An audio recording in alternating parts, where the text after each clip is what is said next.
Iyan na usab kami nining lain panahon sa among series Knowing God. Tuguti Ginoong Dios nga samtang tun-an namo sa laing anggulo ang kinabuhi ni Abraham. Makakuha kami og mga leksyon sa iyang kinabuhi nga among maaplikar sa among kaugalingon.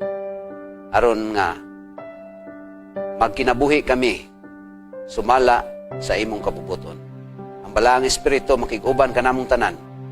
Una kami aron masabtan namo ang imong mga pulong. Kay kini among giampo sa ngalan ni Hesus. Amen. So karon atong ipadayon na ang usa ka matahom nga topiko nga naguluhan kini og overcome the testing of faith.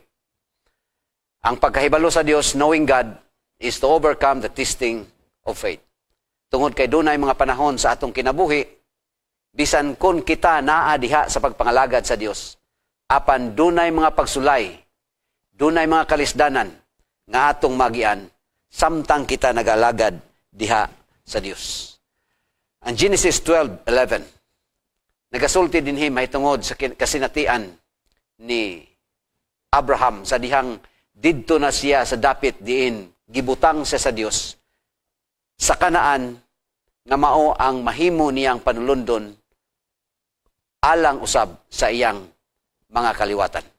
Nagingon ang 11, when he was about to enter Egypt, he said to his wife Sarai, I know well that you are a woman beautiful in appearance. This is the time nga sa dihang naa sila dito sa Kanaan, miabot ang dako nga hulaw, miabot ang dako nga gutom, nga naghunahon na si Abraham nga ang only way to survive, wala nilain kundili ang pag-adto sa pikas nga nasod nga mao ang Ehipto. Ug pag-abot niya sa Ehipto, mao ni ang nahitabo sa kinabuhi ni Abraham. Sa pagtan-aw niya sa iyang asawa, ingon siya, akong asawa, Sarai, I know that you are a woman beautiful in appearance. Sa uban nga version, gingon to very beautiful. Sa ato pa, hilabihan katahom. Og tungod nini, nag-ingon si Abraham sumala sa record sa Genesis 12:12. And when the Egyptians see you, ingon si Abraham, they will say, this is his wife. Then they will kill me. Now, mauning usa ka butang nga dili maayo sa pangagpas o pananaw ni Abraham. Ingon siya, sa dihang makita ikaw sa mga Ehiptohanon, sila miingon nga kini mao ang iyang asawa og ila akong patyon. Unya, sa dihang siya patyon, malaot siya og mawala ang gisulti sa Dios nga mahimo siyang panalangin sa tanang mga kanasuran. So daghang mga butang ang ginahuna ni Abraham. Munang kini di aing makaasawata o gwapa, dili pod maayo sa tanang panahon. Kay sa panahon nga sama niini, sa pag-adto sa Ehipto, sa dihang nakita sa Pharaoh si Sarah, gusto niya nga iyang pangasawon tungod sa kagwapa ni Sarah. Og tungod sa kahadlok ni Abraham, ang una nga punto nga gusto nako ibilin mao nga, tungod sa iyang kahadlok sa iyang kinabuhi, he distrust God for fearing his life. Mao ni ang unang butang nga akong nakita sa kaluyahon ni Abraham. Taliwala sa iyang pagsunod sa dihang gitawag sa Dios sa pag-adto ni ana nga dapit. Nawala ang iyang pagsalig diha sa iyang Ginoo. Tungod kay gusto niya mapreserbar ang iyang kinabuhi. Mahadlok sa kamatayon. Unsay giingon sa balaang kasulatan. Nagingon, nagpadayon si Abraham. Ingna sila. nga ikaw akong igsuon. Aron nga kini mamaayo kaayo nga pinaagi kanimo. Ingon siya, tungod kanimo, that my life may be spared. Tungod kanimo, ang akong kinabuhi maluwas. May be spared. Tungod sa iyang kahadlok, nawad-an siya sa iyang pagsalig diha sa Ginoo, nga nagtawag kaniya o nagdala kaniya ni anang mao nga dapit. He distrust God for his life. Tungod sa iyang kinabuhi.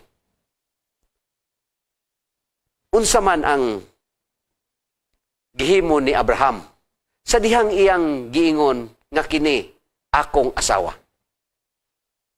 Usa ba kini ka insakto nga butang nga iyang gihimo sa iyang kinabuhi? Sa Ellen White nagsulti sa Patriarchs and Prophets 130. During his stay in Egypt, Abraham gave evidence that he was not free from human weakness and imperfection. Meaning, kini nga butang nga gihimo ni Abraham sa pag-deny nga si Sarah mao ang iyang asawa is a sign of human weakness and imperfection. Kaluyahon, pagkadili hingpit, pagkatawhanon, sa dihang mingon siya nga si Sarah mao ang akong igsoon. Gani, si Ellen White, nagsulti sad siya mahitungod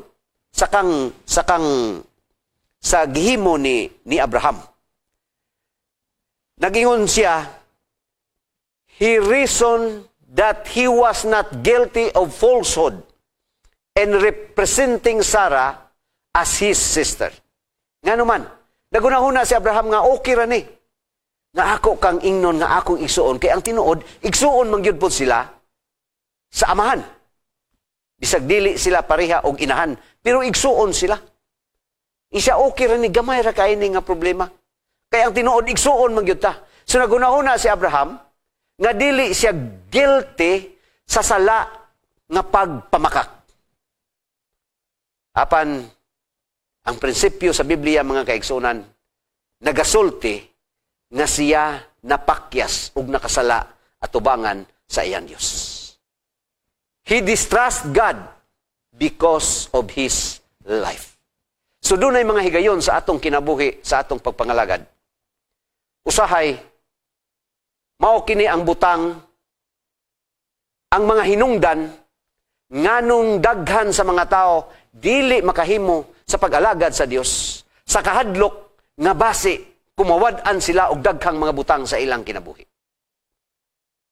Sa kahadlok nga base mawad-an sila mga higala sa ilang kinabuhi. Sa kahadlok nga mawad-an sila mga membro sa ilang puloy-anan.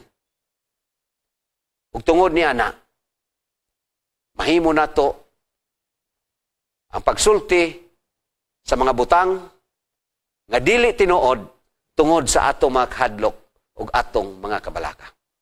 Maunay ginahuna ni Abraham kay naghunahuna siya nga it's okay. Okay ra gyud ni. Dili ni siya problema. Nga atong nga musulti ta nga igsuon rata. Kay ang tinuod magsuon magyud ta. Apan si Ellen White nagsulti, napakyas si Abraham.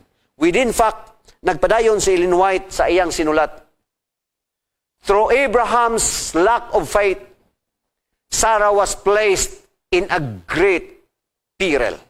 So gibutang niya si Sarah diha sa laban kadelikado nga kahimtang. Tungod kay wala niya ang kuna nga iyang asawa. Dunay higayon mga kaigsunan. Nag-travel me from California by land to Texas, Houston. Paingon sa Texas going to from California going to Texas. Muagi ka og Phoenix, then muagi ka og New Mexico, nga tapad ra pod sa Mexico. Pag-agi sa New Mexico, ingon ang akong igagaw nga mo'y nagdala namo. Akong kauban sa travel dito si treasurer, si Sir Bingsanis og iyang wife, ug akong asawa, ug akong igagaw. Ingon siya nako kay naaman ko sa front seat. Ingon siya to, kung mangutana gani ang police officer dito sa kung kay naa may checking before ka mo gawas sa Mexico, New Mexico. Tanawon og ang inyong mga passport. Ingon siya og mangutana ang police officer. Ing na lang nga US holder passport ka. Sa ato pa nagdala ka og passport sa US. Sa dihang miabot na mi didto nangutana ang police officer. Ingon siya, "Are you citizen?" "Yes." Oh, siya kamo ba tanan diri nagdala og US passport. Unya kay giingna naman ko sa akong igaagaw nga ingna nga maura muingon lang ka nga og pangutan-on ka. Unya sunod gipangutana kay ako man. Pagpangutana wala din ko nakatingog kay mahadlok kong muingon nga US passport ang akong gidala nga Philippine passport man ang naan ako. So wa ko dayon nakatingog kay mura kog although gi-briefing na unta kong daan, pero mura kog na lainan nga mamakak magyud ko. Gamay ra noong pamakaka, pero pamakak gyud. Wa ko katingog, ingon ako igagaw nga, "Yes." Ingon siya, "Can I see your passport?" Pwede na ako makita. So pugos kog kuha sa akong passport. Kulbaan ako kay inigtan-aw dili man gyud dili man to US passport. Paghatag nako Philippine passport man ang naa dito. Pagtan-aw niya, ingon niya nga ngano man nga US passport, Philippine passport man eh. Yung ka US passport. Di siya kana imong mga kauban diha. Diningon na lang po ko nga Philippine passport po ni sila. Kaning ako mga kauban. Kaya naapagoy upat dito sa likod. Tulo rather. Doon na pa'y tulo dito sa van, sa likod. Ingon dayon siya. Ingon ako igagaw, "Sir, I'm very sorry." He said, you lie. I'm very sorry. Nya, human. Ingon dayon siya nga, ingon ko nga, "Do you need to see their passports?" Ang akong mga kauban. Siya, no need. Siya, "Okay, you can go." Pero iyang giingnan, ingon dayon siya sa amo, "Next time, don't lie." Sunod dayon nagyog pamakak. Pero gipaagi ra pod mi, o ni-proceed mi sa among travel going to Texas. Usahay, murarag, kanang light ra bitaw kayo nga naghuna-una taga, dili naman siguro ni, okay raman siguro ni. Nga mga gray area nga hunahuna na to, dili sala, pero sala. Kaya atong ma-justify nga si Rehab bitaw, iya magitaguan ang spice, itong mga spice sa mga Israelites. Kunya gipangutan na siya, "Gaa ba diri?" Ingon siya, "Wala. Tuwa na nakalakaw na, pero iyang gitaguan." Usahay mo atong una-unaon nga, okay ra ni. Si Abraham, okay ra pod. No, it's not okay. Dili to okay ang gihimo ni Abraham. Kay nagpakita to sa iyang walay pagsalig diha sa iyang Ginoo. Sa iyang pagkawalay pagtuo diha sa Dios, sa iyang kapakyasan. Mo nang giingon ni Ellen White nga dili siya exempted sa human weaknesses o imperfection. Duna siya yung mga kapakyasan. In fact, iyang gidinay ang iyang asawa not only once, but twice. He became faithless twice. Nga naman, kung atong tanawon ang balaang kasulatan, din sa Genesis chapter 20, verse 1, nagingon din "And Abraham journeyed from the south and dwelt between Kadesh and Shur and stayed in Gerar." And what happened? Pag-abot niya dito when he stayed in Gerar, nagingon ang verse 2, "Now Abraham said of Sarah, his wife, she is my sister." So dili lang kausan ni nahitabo sa iyang kinabuhi, pero kaduha nga iyang giangkon si Sarah nga igsoon. Gikan sa sa chapter 13, 12, 13. Giusab niya pag-abot sa chapter 20. Maunay nahitabo sa kang Abraham. Iyang giusab pag-deny ang iyang asawa. She is not my wife, but my sister. Igsoon, mga kapaglaom, usa ka butang nga atong makita diha kang Abraham, although he was called the father of faith, but he became faithless twice. Dili ta exemption, dili ta exempted sa mga kaluyahon tungod kay niata ni ining kalibutan nga puno sa kasalanan. Sama kang Abraham, wala siya makadaog ni ining panahon na sa pagsulay sa iyang pagtuo, batok. Sa sala nga iyang nahimo, ngadto sa iyang asawa, ug ngadto sa iyang Dios. Ikaduha, nga butang, mga kaigsunan. Sometimes, do not listen to your wife. Mauning usa ka butang nga nakita nako nga kaluyahon ni Abraham. Sa dihang usahay maminaw siya sa iyang asawa. Wala ko nagpasabot nga dili ta maminaw sa atong asawa. Pero dunay mga panahon nga kung ang atong asawa musulti og dili mao kontrary sa kabubuton sa Dios. Do not listen to your wife. Sige ingon din sa 16:2. And Sarah said to Abram, "You see that the Lord has prevented me from bearing children." Nakita nimo nga ang Ginoo wala magtugot nga makaanak nako. Go into my slave girl. It may be that I shall obtain children from her. Og mauni ang gihimo ni Abraham. And Abram listened to the voice of Sarah, to the voice of his wife. Abraham, pila na katuig ang milabay. Pagtawag kaniya sa Ginoo, ang iyang edad 75, gisaaran na sa Ginoo nga mahimong amahan sa daghang mga kanasuran. Apan niining panahon na, wala gihapon siya makabaton og anak pinaagi kang Sarah. Si Sarah dili na pwedeng manganak. Milapaw ng panahon nga pwede siyang manganak. Og iyang nakita nga ang posible nga makaanak siya pinaagi sa iyahang sulugoon nga si Hagar.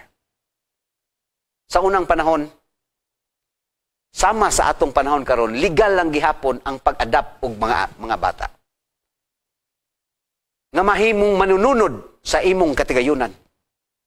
So naghuna-huna si Sarai nga ang pinakamaayo mao ang anak sa iyang sulugoon. Mao nga iyang giingnan si Abraham. Ni ay atong sulugoon. Batan-on pa ni, manganak pa ni. Mao ni ang imong paanakan. Unya, unsay giingon sa Biblia, and Abram listened to the voice of Sarah. Naminaw siya. Siguro pagkadungog ni Abraham, pag-ingon ni Sarah nga, na ako'y nahuna-hunaan. Sa atong sitwasyon karon murag di na magyud ta makaanak ani. Although nag-ingon ang Ginoo nga mga anak ta, pero murag di na gyud ni mahitabo. Tigulang na ka. Kay 10 years man ang ilanggap. So niya ng panahon na, posible na ana si Abraham sa edad nga 70 o 80 kapin.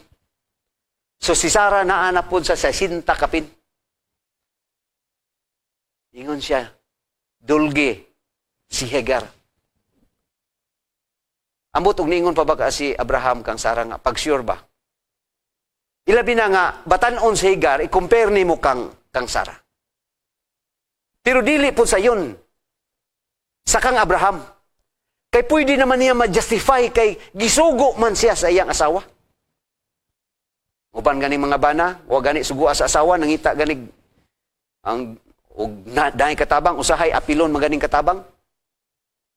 Kani pa nga gisugo sa asawa. Murabag, pag sure ba diha, kay balhin ako ron dito gigda. Usahay, dili maayo maminaw ta sa tanang panahon sa atong asawa. Ilabi na, sa dihang ang atong asawa, nagsulti og dili sumala sa kabubuton sa Dios. Lakaw, mao na gisulti ni Sarah kang Abraham. Og ang Biblia nagsulti. And Abraham listened to the voice of Sarah. Mao na hinungdan nga si Abraham napakyas sa iyang pagkatinawag sa Dios sa nagpuyo siya didto sa Kanaan. Gikinahanglan nato nga barugan ang atong pagpangalagad ug ang atong pagtuo diha sa Dios. Importante kini nga butang. Tinuod do na tay mga kapakyasan sa atong kinabuhi. Do na tay mga kulayhon. Apa na kinahanglan gihapon kita sa tabang ug sa grasya sa Ginoo sa pagsunod kaniya. Ang mahinungdanon nga butang nga dili ta mahilayo sa Dios, mao kining ikatulo. Na gusto na ko ibilin. Stay close to where God placed you. Magpaduol ka sa dapit diin didto ka gibutang sa Dios. Maunay mahinungdanon nga butang. Sa dihang niabot ang famine, ang balaang kasulatan nagsulti. Sa chapter 12, now there was a famine in the land. So Abram went down to Egypt to reside there as an alien. For the famine was severe in the land. So niana nga bahin, nakahukom si Abraham nga muadto siya didto sa Ehipto.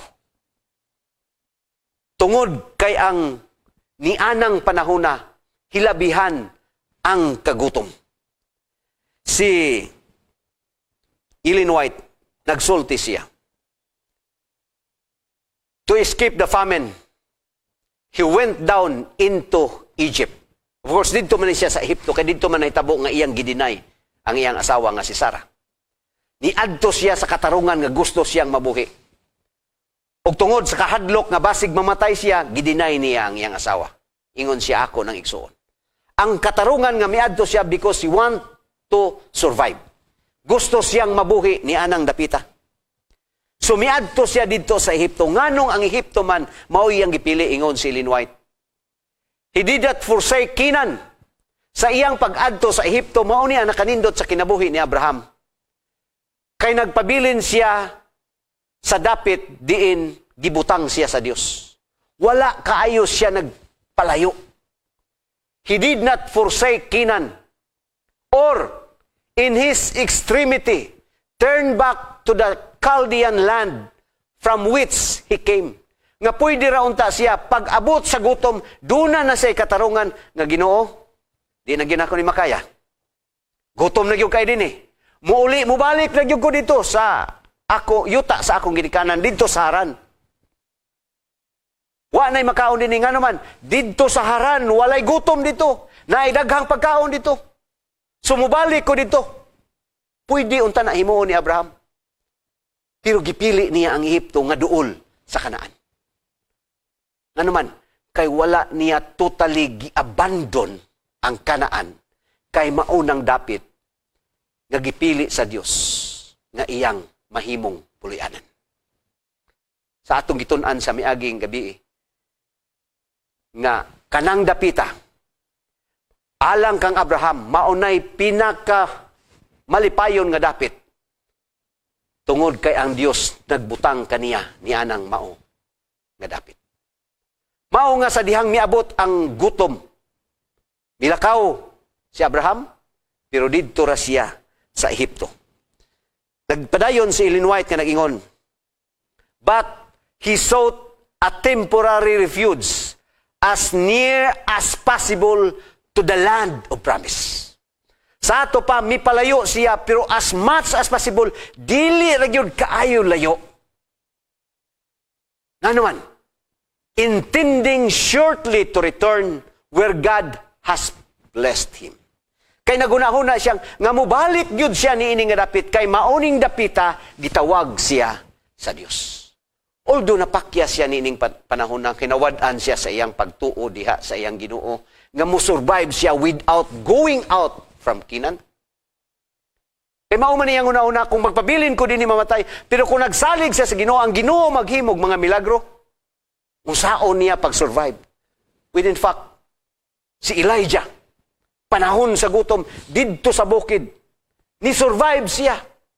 Gipakaon siya sa Dios, pinaagi sa uwak. Pinaagi sa usa ka langgam. Ang Ginoo daghang mga pamagi kung unsaon niya aron nga mo survive si Abraham. Pero si Abraham milakaw apan na nakanindot kay duna siya huna-huna nga mobalik ni ining dapita.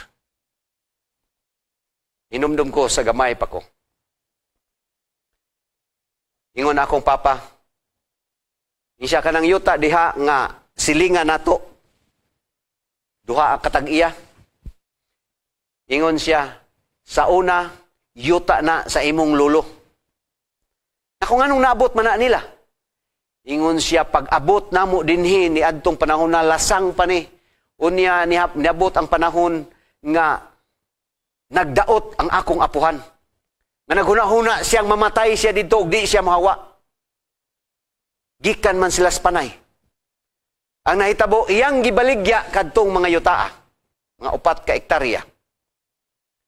Iyang giilang gipliti og na mauli sila sa panay. Pag-abot dito, pila ka bulan. Ang ila ato nga, di na sila mubalik. Pero pag-abot dito, pila ka bulan, ning balik ragyapon sila. Kay pag-abot dito, wala na'y sakit dito. Wala na'y malaria dito. Pero wa po'y pagkaon dito. So nibalik lang gyapon sila sa lugar.